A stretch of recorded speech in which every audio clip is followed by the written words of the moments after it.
అందరికీ నమస్తే, నేను మీ భార్గవి. వెల్కమ్ బ్యాక్ టు అమ్మ చేతి వంట.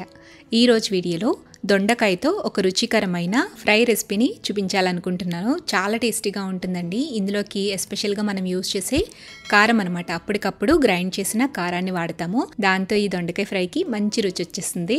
అండ్ అలాగే దొండకాయ ఫ్రై కొంతమంది చేస్తే గట్టిగా ఉంటుంది, కసకస అన్నట్టుగా తినేటప్పుడు అనిపిస్తూ ఉంటుంది కదా. అలా రాకుండా ఉండాలి అంటే ఎలా ఫ్రై చేయాలో టిప్తో సహా ఈరోజు వీడియోలో మీతో షేర్ చేస్తున్నాను.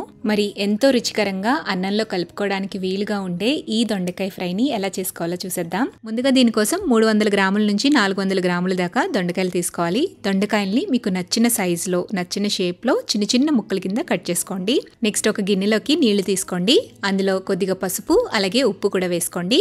ఆ తర్వాత మనం కట్ చేసి పెట్టుకున్న దొండకాయ ముక్కలన్నింటినీ కూడా నీళ్లలో వేసి ఒక 2 నిమిషాల పాటు బాగా చేత్తో పిసుకుతూ క్లీన్ చేసుకోవాలి. ఇలా చేయటం వల్ల దొండకాయలో కాస్త జిగురుతనం ఉంటుంది కదా, సో ఆ జిగురుతనం అంతా కూడా పోతుందన్నమాట. ఇప్పుడు ఈ దొండకాయ ముక్కల్ని బాగా పిండేసేసి ఒక ప్లేట్లోకి తీసుకోండి. ఇలా చేయటం వల్ల దొండకాయలు వేగడానికి టైం తక్కువ పడుతుంది. అలాగే మనం చేసిన దొండకాయ ఫ్రై అనేది కసకసా అని లేకుండా చాలా చక్కగా తినే కొద్దీ ఇంకా తినాలనిపించే విధంగా ఉంటుంది. ఈ ప్రాసెస్ని నేను అమ్మ దగ్గర నుంచి నేర్చుకున్నాను. మా చిన్నప్పుడు ఇదే ప్రాసెస్లో దొండకాయ ఫ్రై చేసేదనమాట. ఇలా క్లీన్ చేసుకున్న దొండకాయ ముక్కల్ని పక్కన పెట్టేసేయండి. ఇప్పుడు స్టవ్ మీద ప్యాన్ పెట్టుకుని ప్యాన్లోకి కాస్త ఆయిల్ వేసుకోండి. జస్ట్ ఒక 1/2 టీ స్పూన్ దాకా ఆయిల్ వేస్తే సరిపోతుంది. ఆయిల్ హీట్ అయిన తర్వాత ఇందులో 1 టీ స్పూన్ దాకా ధనియాలు, 1/2 టీ స్పూన్ దాకా జీలకర్ర, 5-6 ఎండుమిరపకాయలు వేసుకోండి. మీరు దొండకాయ ఫ్రై ఎంత స్పైసీగా కావాలి అనుకుంటే దాన్ని బట్టి ఎండుమిర్చి అటు ఇటు వేసుకోవచ్చు. తర్వాత ఒక పావు చెక్క దాకా ఎండు కొబ్బరి తీసుకుని ఇలా సన్నగా పొడుగ్గా కట్ చేసుకుని వేసుకోండి. అలాగే 2 రెమ్మల కరివేపాకు, 1 టీ స్పూన్ దాకా నువ్వులు వేసేసి దోరగా సన్నటి సెగ మీద నిదానంగా వేయించేసేయండి. దినుసులు మాడిపోకుండా చక్కగా వేయించేసుకుని స్టవ్ ఆపి వీటిని పూర్తిగా చల్లారిపోనివ్వండి.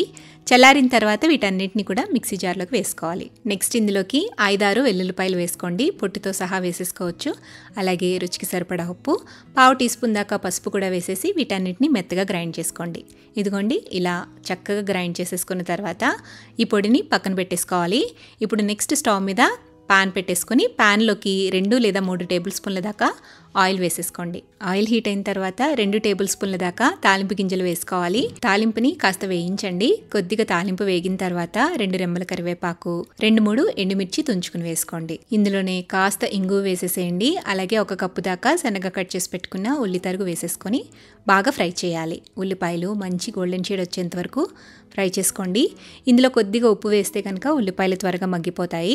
అయితే మనం ఇందాక మసాలాలో కారంలో వేసాం కదా ఉప్పు, సో సరి చూసుకుని యాడ్ చేసుకోండి. ఉల్లిపాయల్ని బాగా ఫ్రై చేయండి.